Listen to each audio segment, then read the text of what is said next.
자, 우선 오늘 예견된 이제 사고다 이런 지적을 하는 이유가 뭡니까? 이 캠핑의 문화도 많이 이제 편의성 위주로 바뀌다 보니까요. 말은 우리가 이거를 이제 우리 텐트라고 표현하고 있고 있는데 고전적인 개념의 텐트라기보다는 사실 그 텐트 안에 뭐 거의 주택과 거의 동일한 수준의 어떤 편의시설이 들어가다 보니까 그 가연물도 많고 거기 전기담요, 뭐 TV, 냉장고 뭐 이런 것까지 들어가다 보니까 그런 그 위험성은 거의 주거 이상 되는 그런 위험성을 내포하고 있다라는 것이 본질적인 문제라고 판단이 됩니다. 예. 그러니까 전혀 어떤 건축 허가라든지 이런 절차 없이도 그냥 그렇죠. 누구나 그냥 텐트를 그렇죠. 뭐 예를 들어서 콘도라든지 펜션이라든지 뭐 아파트나 이런 거라면 거기에 적정한 수준의 어떤 소방 시설이라든지 그런 관련 안전 규정이 있는데 텐트 같은 경우는 사실은 그 주거 형태로 거의 쓰고 있음에도 불구하고 패턴은요. 거기에 어떤 안전 조치라는 것은 전무한 실정이죠. 그러다 보니까 오히려 더 위험한 그 요인이 잠재돼 있다. 이렇게 말할 수 있습니다. 예. 자, 오늘 오전에 있었던 그 화재 상황을 좀 간단히 좀 설명을 좀 해주실까요? 어떻게 해서 이제 오늘 불이 난 것 같습니까? 뭐 원인은 이제 뭐 국가수나 관련 기관에서 정확히 조사를 해봐야 되겠지만 이제 보도 나오는 거 보면 뭐 전기에 인한 화재가 아니겠느냐 저도 이렇게 좀 추정이 들고요. 텐트 안에 바닥에 깔린 뭐 난방용 전기 패널, 전기 담요가 있었고 뭐 이런 걸로 미뤄 봤을 때 그럴 가능성이 가장 높다라고 보여지고요. 그다음에 제일 중요한 부분은 뭐냐면 사실은 특히 이런 텐트 구조일 때는 화재 확산 속도가 일반 건물에 비해서 굉장히 빠를 수밖에 없거든요. 뭐 1, 2분 안에 이렇게 전소될 수밖에 없는데 그렇다면 이분들도 이제 자다가 거의 희생을 당하신 건데 얼마만큼 빨리 그분들을 이런 화재나 위급 상황이 벌어졌을 때 깨우느냐 이게 급선무인데 그렇다면 최소한 거기에 정말 뭐 정상적인 자동화재 탐지는 설비는 할 수 없는 거고 현실적으로요 거기에 최소한 그 텐트 하나마다 단독형 감지기라도 하나만이라도 설치를 했었으면 뭐 어느 정도는 피해를 줄이거나 예방할 수 있었지 않겠느냐라는 그런 아쉬움이 안타까움이 남는 그런 사고입니다. 예, 이게 지금 오늘 캠핑장 이제 글램핑이라고 해서 뭐 화려하다라는 영어의 글래머러스 캠핑, 약간 좀 럭셔리한 그런 캠핑 시설, 뭐 주거 시설, 주거 편의 시설을 갖춘 그런 이제 캠핑의 형태인 것 같은데. 텐트라든지 이런 재질이 화재에 쉽게 노출이 돼 있는 모양이죠. 보통 건축물에 들어가는 내장재 같은 거는 뭐 방염 기준이나 불연재료를 써야 된다 이런 규정이 다 있습니다만 텐트에 대해서는 지금 뭐 그냥 자의적으로 이렇게 설치하고 사용하다 보니까 그런 규정도 없고 또 그런 성능을 가진 것도 제가 알기로는 거의 사용이 잘 안 되고 있는 걸로 알고 있습니다. 그래서 오로지 편의성이나 미관 또는 방수 정도의 주안점을 둔 그런 텐트들이 널리 사용되고 있는 걸로 알고 있습니다. 방염 처리에 대한 기준조차도 없다는 말씀이신가요? 그렇습니다. 일반 건물에는 있지만 여기에는 없습니다. 자, 지금 불이 텐트 입구에서 시작이 됐다고 하는데 말이죠. 현재까지는 이런 캠핑장 같은 데서 난로도 이제 뭐 사용도 하고 그러는 것 같은데 난로는 사용하지 않은 걸로 이렇게 추정하고 있는 것 같아요. 그래서 이 텐트 구조이다 보니까 공간이 일단 굉장히 좁거든요. 일반 건물보다는. 그런데다가 이제 뭐 침구류라든지 담요라든지 그런 가연성 재질에 일단 불이 붙어버리면 밀폐된 공간이고 공간의 규모는 작고 그러다 보면 유독 가스는 아주 단기간 내에 텐트 내에 채울 수밖에 없는 거고 거기 사용자들은 이제 거의 뭐 수면 상태에 있는 거고 그러다 보면 그런 유독성 가스가 나왔을 경우에 심한 경우에 2모금, 3모금만 마셔도 거의 뭐 정신을 논다고 그럴까요? 그럴 수밖에 없는 그런 위험성이 있습니다. 그래서 이번 사례도 그런 상황이 벌어졌다라고 저는 유추가 됩니다. 불이 난 시간이 또 새벽 1시 20분으로 지금 추정이 되고 있고요. 2시 12분에 신고가 접수돼서 소방차가 13분 뒤에 이제 도착을 했을 때는 이미 이제 완전히 이제 사망한 그런 상황이었는데 말이죠. 이 시간대가 더 이렇게 화재에 더 취약했던 그런 시간이었던 것 같아요. 이런 텐트 화재뿐만 아니라 사망자가 가장 많이 나오는 거는 심야 시간대. 그러니까 보통 12시에서 새벽 6시, 5시 요때 집중적으로 사망자가 발생하고 있는데 이번에도 그랬던 거고 또 하나 이런 캠핑장이 있는 시설들이라는 것들이 대부분 도심지와 멀리 좀 떨어져 있고 산속이나 이렇게 좀 외지에 있다 보니까 소방서가 있어도 도달거리가 시간이 지연될 수밖에 없는 그러한 그 거리상의 문제도 또 가지고 있습니다. 그래서 얼마만큼 초기에 가장 기초적인 소방시설을 가지고 그 사용자나 거기 관리하는 분들이 얼마만큼 빨리 대처하느냐가 이런 사고를 막는 데는 가장 중요한 부분이다. 이렇게 생각합니다. 소화기는 이제 텐트 밖에 이제 마당에 있었다고 하는데요. 제대로 작동되지 않은 것 같은데 그 목격자 얘기를 잠깐 좀 들어보고 말씀을 나눠보도록 하겠습니다. 그 텐트의 입구를 열어서 아기가 입구에 있었거든요. 아기가 울고 있는 아기를 일단 안고 나와서 우리 애들 보고 텐트 바깥으로 불이 났으니까 텐트 바깥으로 나오라고 거기 관리하시는 분이 갖고 나온 소화기도 작동이 안 됐고 밑에서 한 분이 가지고 올라오셨는데 그거를 제가 다 열어서 확인을 했는데도 소화기 작동이 안 되더라고요. 예.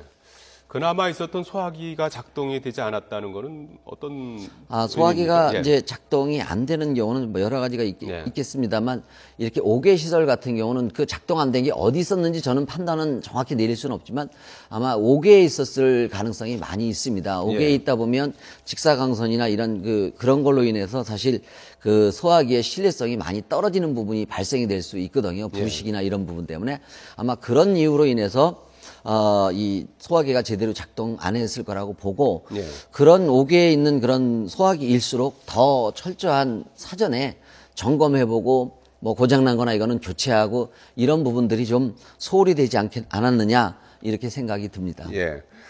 자, 이렇게 뭐 심야 시간대에 또 아주 인화성이 있는 그런 그 텐트에서 불이 났을 때 초기에 어떻게 대응하는 것이 가장 중요한 겁니까?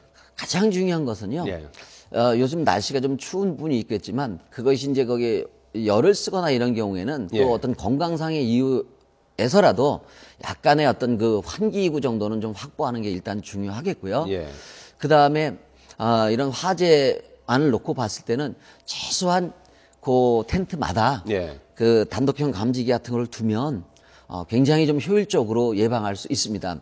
이게 어떤 대단한 장치를 둬서 뭐 어디 감지하고 그게 얼로 가고 이런 거보다는 정말 그 거주자가 있는 그 지근 거리에서 바로 거기서 조그만 화재가 났을 때 이렇게 경보를 발해주면 바로 이 사람들이 잠에서 깨서 금방 그 피난할 수 있는 그러한 여건을 만들어주는 것이 가장 중요하다고 판단이 됩니다. 이 뭐 말은 이제 글램핑이라고 하지만은 이제 이런 그 캠핑장을 운영하는 분들이 이제 다소 좀 영세한 그런 분들이 많으실 텐데 이 단독형 감지기 같은 거를 설치한다든지 소화기를 설치한다든지 이런 부분들이 사실은 그렇습니다. 뭐 한계가 있는 거 아니겠습니까? 그렇지는 않습니다. 왜냐하면 이런 그 고급 이 캠핑 장비나 이런 거에 비한다면 지금 말씀해 주신 그런 뭐 소화기라든지 이런 최소한의 그 감지기 같은 거는 정말 비교가 안 될 정도로 저렴하기 때문에요. 방송이라 얼마라고 말씀드리긴 좀 곤란하지만 정말 저렴한 비용입니다. 그 감지기의 기능은 어떤 겁니까? 사전에 이제 뭐 알람 같은 경보 기능이 있는 겁니까? 딱 그 한 주먹 정도의 사이즈고요. 그거를 저 천장 같은 데다 이렇게 붙여놓으면요. 전원은 대부분 이제 배터리로 공급이 되기 때문에 한 1년 이상 가거든요. 그것만 붙여놓으면 연기가 발생했을 때는 아주 정말 굉장히 시끄럽게 얘가 울어주거든요. 그래서 잠을 깨울 수 있는 거죠. 뭐 비용이라는 건 정말 1, 2만 원 안에서도 해결될 수 있는 부분입니다. 안전사고에 대한 경각심이 뭐 갈수록 높아지고 있지만 사고 발생은 뭐 여전히 계속해서 하루가 멀다 하고 발생하고 있는데 말이죠. 이 야영 시설에 대한 이참에 좀 안전 규정을 좀 바꿔야 되는 거 아닙니까? 그렇습니다. 이게 뭐 예견된 거고 우리가 이제 뭐 안전 불감증에 의한 거지만 정말 이런 사고가 날짜마다 반복되는 얘기지만 특히 이 야영과 관계되는 것들이 생활의 패턴의 변화라든지 문화의 어떤 그 레저 문화의 그 변화라든지 이런 걸로 인해서 아주 다양한 형태들이 많이 이제 등장하고 있는 것 중에 이것도 하나인데요. 거기에 따라서 이 좀 안전에 관한 그런 어떤 그 우리 준비하는 태도라든지 이런 점검이라든지 어떤 뭐 기준이라든지 이런 것들 부분들이 뒤따라주지 못하는 그런 부분이 좀 문제가 되고 있습니다. 지금 그 화면을 좀 보면서 좀 현장을 좀 설명을 좀 해주시겠습니까? 이게 약간 이렇게 꽃가루 형태, 삼각뿔 형태 이렇게 캠핑 텐트를 이제 볼 수가 있었는데 네. 지금은 이건 이제 완전히 다 탄 거고요. 예, 이건 이제 모두 3개가 있었다고 예, 하지 않습니까? 정상적인 상태 유지하고 있는 거고요. 예, 예. 보시다시피 바닥 면적은 넓고 이렇게 그 꽃갈같이 생겨 있다 보니까 예, 내부죠. 내부가 이제 저런 구조를 하고 있다 보니까 밑에서 어떤 이유든 간에 조그만 화재가 난다 하더라도 그 연기가 축적될 수 있는 공간이 아주 협소하다는 얘기죠. 예. 그 얘기는 뒤집어 얘기하면 그만큼 빨리 저기에서 수면하고 있는 그 사용자에게 유독한 연기가 그만큼 빨리 도달할 수밖에 없다라는 그런 구조를 가지고 있습니다. 예. 그 지금 보시는 바와 같이 지금 그 이제 전기 그 담요요. 예. 그거 이제 조정기로 보여지는데요. 저런 부분들이 정말 저렇게 그냥 정신없이 막 늘어져 있고 예. 특히 저 담요라는 게 자꾸 접히고 사용하다 보면 그 전선에 문제가 생겨서 거기서 그 발화의 가능성이 굉장히 있습니다. 예. 그 이제 전기로 이렇게 이제 바닥을 이제 깔고 이제 전기 담요 같은 걸 쓰기도 하고 네. 때로는 이제 그 이렇게 저 사무실에서 이제 난로를 이제 대여해서 쓰기도 하고 네. 그런 형태로 이제 야영 생활을 하는 것 같은데 말이죠. 어떤 경우가 둘 다 위험한 겁니까? 특히 똑같이 위험하다고 보시면 됩니다. 전기 담요 자체도 위험하겠지만 예. 혹여라도 또 뭐 히타라든지 이런 거를 이동식이요. 예. 그런 걸 갖다 놓게 되면 그게 유류를 쓰든 가스를 쓰든 전기를 쓰든 전도의 위험도 있고 과열의 위험이라든지 이런 것이 충분히 상존하고 있는데 일반 건물보다 더 위험하다는 건 뭐냐면 일반 건물은 구조체 자체가 이 내화 구조라든지 이런 걸로 되어 있지만 저건 소재 자체가 말 그대로 천 종류거든요. 예. 그러다 보니까 불 붙기가 굉장히 용이한 형태를 하고 재료를 쓰고 있는 거죠. 예. 그러다 보니까 일반 건물보다 더 위험도는 근본적으로 높은 그런 시설이다 이렇게 보시면 됩니다. 지금 뭐 난로는 없던 걸로 추정이 되고 네. 텐트 안에 이제 바닥에 깐 난방용 전기 패널에서 네. 시작된 걸로 이렇게 추정이 된다 하면서 네. 경찰이 이제 국과수에다 이제 수사를 의뢰해 놓은 상태인데 말이죠. 이게 전기장판으로 인해서 이렇게 저 화재가 일어날 수도 있는 거군요. 그렇다면 뭐 그런 사례는 가정에서도 굉장히 뭐 많이 있습니다. 가정도 사례가. 마찬가지 예, 아닙니까? 가정도 그건 마찬가지 위험성이 있습니다. 전기장판이 그렇게 위험한 겁니까? 그러니까 이제 특히 이제 오래 좀 사용을 하거나요. 예. 이게 무슨 이유에서든지 접히거나 뭐 이렇게 이동하거나 이럴수록 그 좀 안전성이 많이 좀 저하되는 그런 경향이 있습니다. 저 전기 담요라고 하는 그 물건 자체가요. 예. 자, 야영 시설은 이제 관리 사각지대라고 해도 과언이 이제 아니다 이런 말씀을 쭉 해주셨는데 지환 기자가 우리 그 캠핑장 안전 실태를 살펴봤습니다. 사시사철 관광객들이 찾는 강원도 홍천강입니다. 지난해 이곳에 국내 캠핑용품 회사 한 곳이 고급 야영장을 조성했습니다. 강변을 따라 배치된 10여 동의 천막형 건물. 천막 안은 목조 건물로 지어졌고 침대와 샤워시설, TV, 냉장고, 난방기까지 내부가 일반 펜션 못지 않습니다. 이 글램핑장의 토지 대장입니다. 지난해 8월 운영업체로 소유권이 이전된 잡종지로 되어 있습니다. 하지만 실제 운영되고 있는 저 글램핑장의 건축물 대장은 아예 존재하지 않았습니다. 건축 허가를 받지 않았기 때문입니다. 이 캠프장은 야영장 허가도 아직 없습니다. 영업 중인 업체 측은 건축물이 아니므로 건축 행정 절차가 필요 없다고 주장합니다. 17개 동은 건축물이 아니고요. 생계 글램핑장에 건축물로 대장 등록을 하라는 관계 규정이 있습니까? 그럼 이게 지금 건축물이 아니시라는 얘기십니까, 지금? 건축물이 아니죠. 하지만 현장 간속을 나간 담당 지자체는 뒤늦게 건축물 철거 명령을 내렸습니다. 지붕과 사면이 막혀 있고 전기와 주거 시설을 갖춘 엄연한 불법 건축물이라는 겁니다. 시정 명령이 나갔어요, 어제. 자진 철거를 하라고. 자진 철거하라는 거는 결국 그거를 이제 지금 어쨌든 불법으로 보신 거잖아요. 그죠? 그렇죠, 예. 불법 건축물인 건 맞습니까? 예. 오토 캠핑장이나 글램핑장이라는 이름으로 최근 3, 4년간 새로 생긴 캠프장은 줄잡아 약 2,000곳. 문제는 대부분이 건축 허가를 받지 않거나 농지나 임야를 불법 점용했다는 겁니다. 최근엔 상습 침수구역에서 야영장을 운영하던 업자가 경찰에 입건되기도 했습니다. 실제 허가 없이 지어진 캠프장은 건축 관련 취등록세도 내지 않습니다.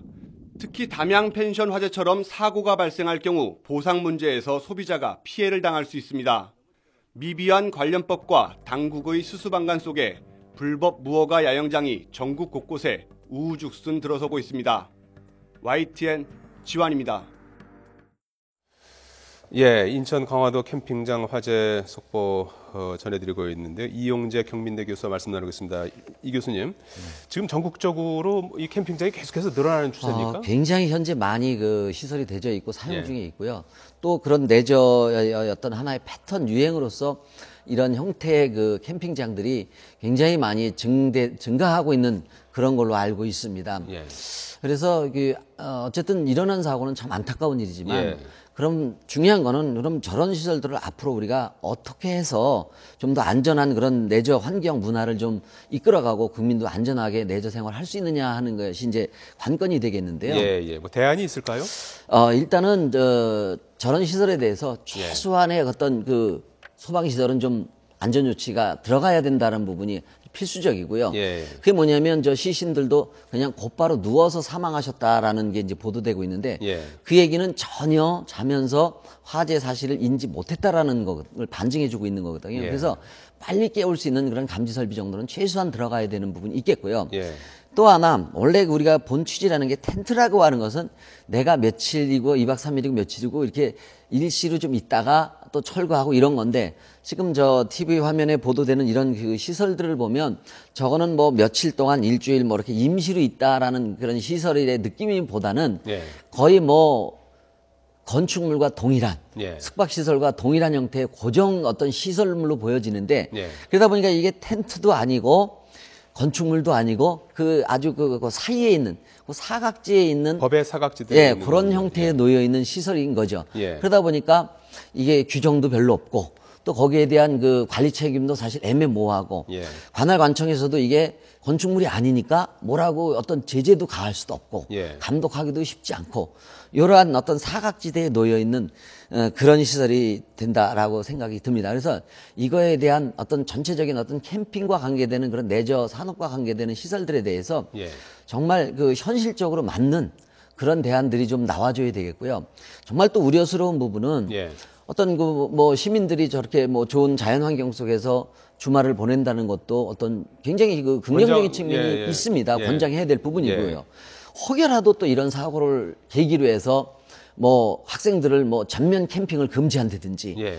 뭐 또 이상한 말도 안 되는 그런 과도한 정도의 시설을 해야 된다든지 예. 뭐 이런 그 좀 허무맹랑한 대안들이 나와서 저런 시설을 운영하는 분들에게 어떤 과도한 그 부담 내지는 이런 뭐 말도 안 되는 그런 불안감을 조성한다든지 이런 것들은 좀 우리가 좀 제한하면서 좀 차분하게 그런 대책을 세우는 것이 정말 필요하다 이렇게 판단이 됩니다. 예. 감지 설비 말씀을 하시는데 뭐 그 외에도 시급히 지금이라도 좀 뭐 소화기 해야 될 사실은 조치들은 우리가 어떤 게 다 필요할까요? 알고 있는 예. 대안들이거든요. 최소한 저 정도라면 텐트 내든 아주 측근에 예. 바로 소화기 뭐 2대든 3대든 확보해야 되고 또 하나는 지금 다행히 이번에는 그 텐트가 이렇게 쭉 일렬로 되어 있음에도 불구하고 그 소실이 하나밖에는 안 돼서 그나마 다행이지만 예. 이게 이 콘크리트 같은 내화 구조라면 좀 근접해도 되지만 이건 말 그대로 천이거든요. 예. 그렇다면 텐트와 텐트 간의 그런 간격 이런 것들에 대한 것도 세심하게 좀 배려가 있어야 되고 최소한 일정 거리는 좀 띄워서 해야 되는 부분도 필요할 것이고 그런 것들에 대한 그 어렵지 않은 정말 예. 아주 기초적인 그런 대안들이 좀 시급히 좀 마련되고 뭐 그것이 제도적으로 뭐 뒷받침되기 이전에 일선에서 우리 캠핑을 운영하시는 분들도 자진해서 좀 그런 것들에 대한 것들이 큰 비용이 드는 건 아니거든요. 예. 네, 운영에 타격을 줄 만한 그 비용이 아니기 때문에 자진해서 좀 당장이라도 좀 예. 대안을 세워야 될 것 같습니다. 아마 뭐 밤사이에 오늘 뭐 전국에서 지금 캠핑하시는 분들 뭐 상당히 네, 저 불안해하시겠죠. 아침에 이 뉴스 접하면서 예. 놀라셨을 텐데 네. 이용하는 입장에서도 말이죠. 이런 그 안전 시설 같은 것들을 미리 좀 살펴서 그런 그 안전 시설이 갖춰진 곳을 이렇게 이용하는 게 중요하지 않겠습니까? 그렇습니다. 어떤 것들을 좀 미리 좀 체크하는 게 그래서 중요할까요? 이용하는 분도요. 예. 최소한 그것이 정말 그 제대로 되어 있는지 안전 조치가 되어 있는지 뭐 우리가 편의시설 뭐 TV가 있느냐 냉장고가 있느냐만 따지실 것이 아니라 예. 거기에 좀 위급한 사고가 터졌을 때 정말 그 안전 조치가 있습니까? 라는 것도 좀 다른 거 다 편의시설 따질 때 10가지 따질 때 이 안전에 대한 것도 최소한 2-3가지만이라도 좀 짚고 넘어가면 운영하시는 분도 우리가 편익 시설만 제공해서 될 게 아니라 예. 이제는 이런 국민적인 민도도 올라가고 의식도 예. 올라가 있고 사고도 터지니 이런 것도 우리가 안전에 대한 것도 갖춰놔야 우리 캠핑장이 경쟁력이 있구나라는 예. 그런 의식도 같이 좀 상승돼야 된다라고 판단이 됩니다. 예. 자, 이용재 경민대 소방방재학과 교수였습니다. 또 말씀 고맙습니다. 예.